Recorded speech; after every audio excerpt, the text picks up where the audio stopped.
Hey, let's have a little drinky pool, eh? Found this one at the store from Breakside, Tropical Pale. And I've been in a tropical mood lately. There's too much winter cold going on. Need my tropical fucking vibe to stay sane.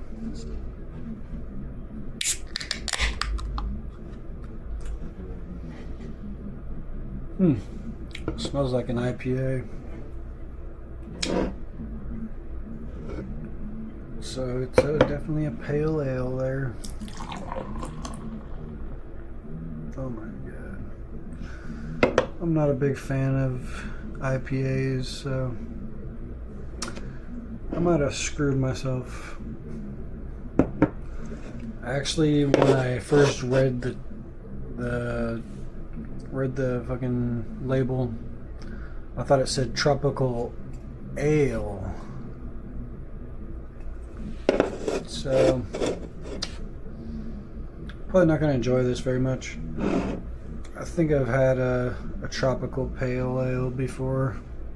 The tropical is the best part, but you know, can't really get rid of that pale ale taste. But once upon a time I used to like pale ales, IPAs a little bit more. So it's whatever. I was just looking for something different to drink because I've been just doing a lot of ciders and shit lately.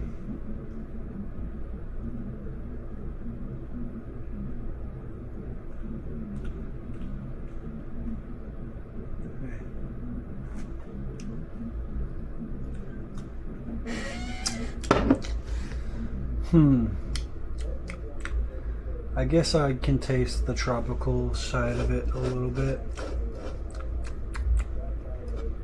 Doesn't really say what ingredients are in here.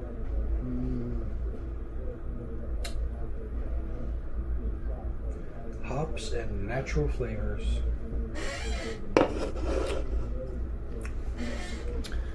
I wonder what the most expensive beer is, and if it's like way better than other beers.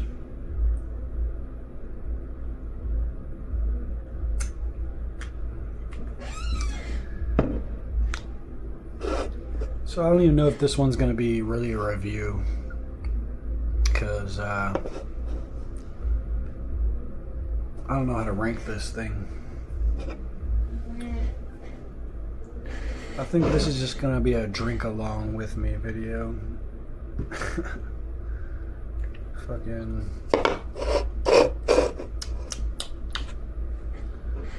it's not tropical enough.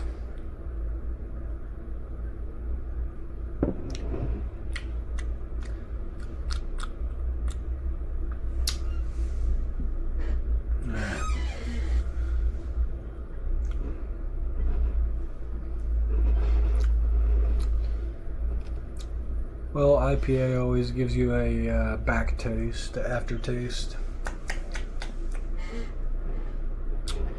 Pretty bitter, hoppy. Very hoppy.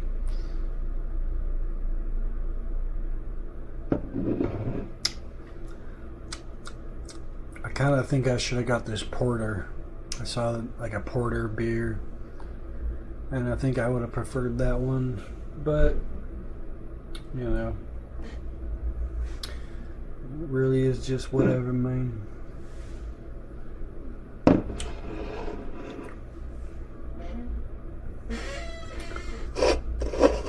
So yeah, this one,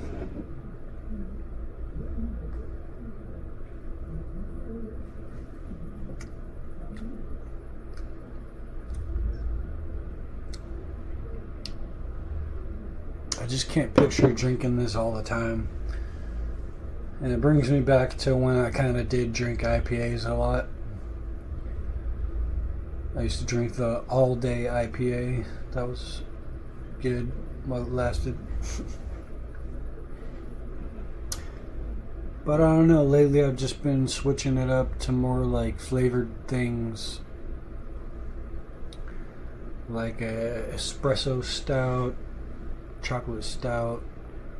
I like flavors. Then you got all the ciders with all the berry flavors instead. And then this one's tropical pale. It just tastes too much just like a regular IPA to me.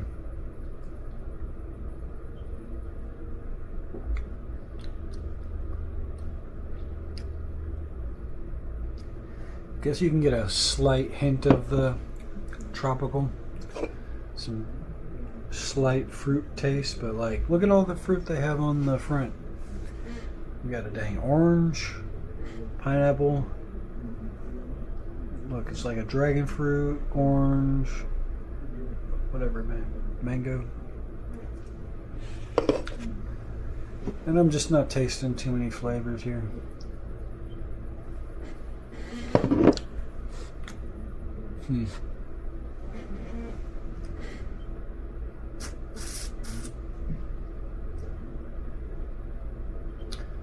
I got a question for Google. Here a second. What is the most expensive beer? It's tricky to give a definitive answer to the most expensive beer, because there are a few ways to look at it. Most expensive ever sold.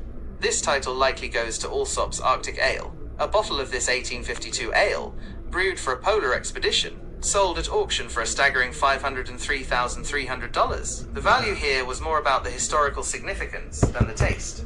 Most expensive. What is the most expensive beers? Not historical, but you know. You're right to point out the distinction between historical artifacts and beers that are just inherently expensive. Yeah. It's a good question, That's what I'm talking about, man. and it gets at the heart of what makes a beer valuable. Well, prices shift and limited releases come and go. Here are some examples of consistently expensive beers that aren't tied to historical value. Brewdog's The End of History. This Scottish beer pushes the boundaries of both alcohol content, 55% ABV, and price. It's known for its elaborate packaging, with bottles encased in taxidermied animals. 55%? When it was released, it commanded a price tag of around $765. For a one Limited beer? edition stouts. Many craft breweries produce extremely limited runs of their stouts, often aged in special barrels or infused with rare ingredients. These can easily reach hundreds of dollars per bottle, especially when they come in larger formats like magnum bottles or even kegs. Rare lambics. These Belgian beers are fermented with wild yeasts and bacteria, resulting in complex and unique flavors. Some lambics, particularly those from traditional producers like Cantillon, are highly sought after by collectors and can fetch high prices. Special releases from craft breweries. Many craft breweries release special beers with unique ingredients, aging processes, or collaborations. These can be very limited in quantity and highly prized by beer enthusiasts, leading to high prices. It's worth noting that the price of these beers is often driven by a combination of factors. Rarity.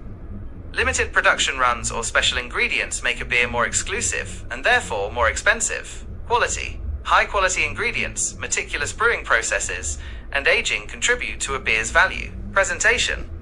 Elaborate packaging or unique bottles can also add to the perceived value and price. Demand. Hype and reputation drive up demand and prices, especially.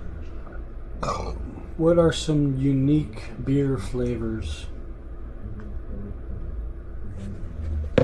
The world of craft beer is a playground for adventurous palates. Brewers are constantly pushing boundaries and experimenting with unique and unexpected flavors.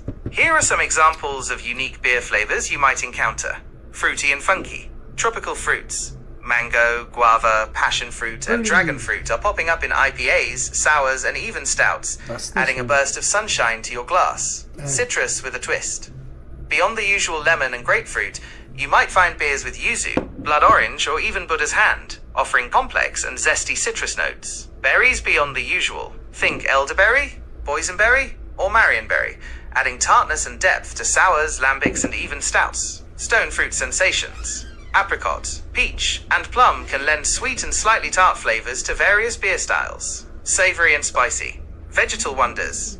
Beets, carrots, and even asparagus have found their way into beers, adding earthy and sometimes surprising flavors. Spice rack adventures. From cardamom and coriander to chili peppers and smoked paprika, brewers are using spices to create warm, complex, and sometimes fiery beers. Herbal infusions. Rosemary, thyme, and even lavender can add aromatic and herbaceous notes to beers, creating unique and refreshing flavors. Sweet and indulgent. Dessert. Well, that kind of confirms it. I gotta stop going to Safeway for my beer.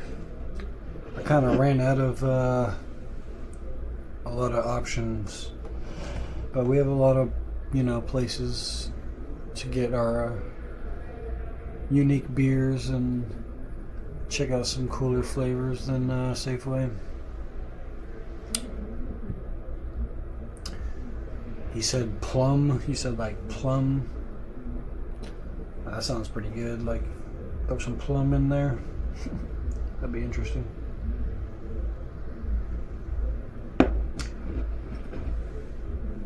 There's not too much to say about this beer, really, for real though. Fucking.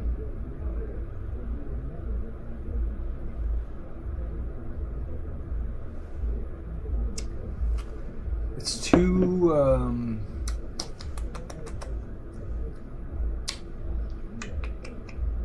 it's too bitter, I guess, to really enjoy. And that's what you get with the IPA. So that's why I don't drink them that much anymore. That like constant hop taste. It's like, man, it's overkill. It's hop overkill.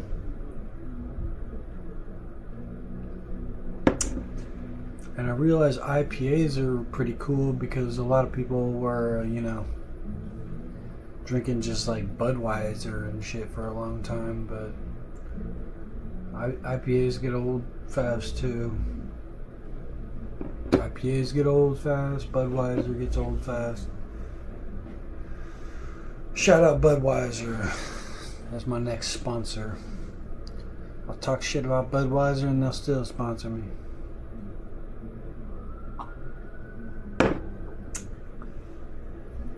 I'll sell them. I don't know. I don't even think I'd take a Budweiser sponsor unless they gave me my my own beer. If they let me design my own beer, then I'd take a Budweiser sponsorship. And here's how it would be. It would be a Budweiser stout,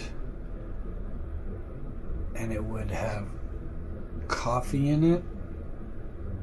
It would have chocolate milk in it, and it would have let me think of a really good third flavor.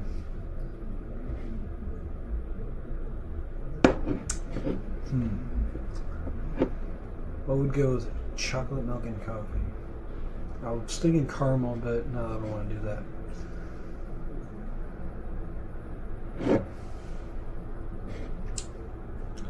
But yeah, that'd be a good Budweiser mix right there.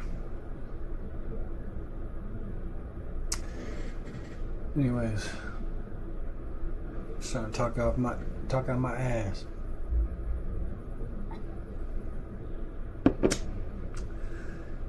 You see, this video is longer than most of my other videos right now because it's not as easy to sip this one. Just kind of just like every sip is a fucking.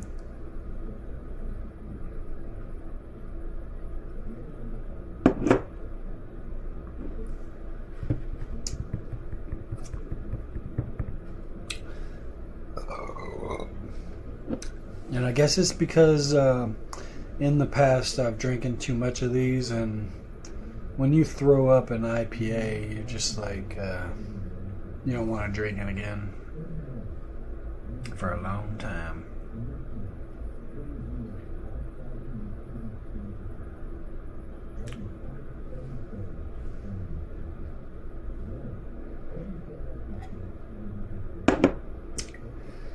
So yeah, like I said, I kind of bought this one on accident. I thought it said ale. I thought it said ale, not pale. So I kind of screwed myself a little bit because I'm not really into this at all. This is my least favorite review I've done. Everyone's got a different palate though. IPAs are just not for me. Pale ale. I need me a stout or a porter or some shit like that.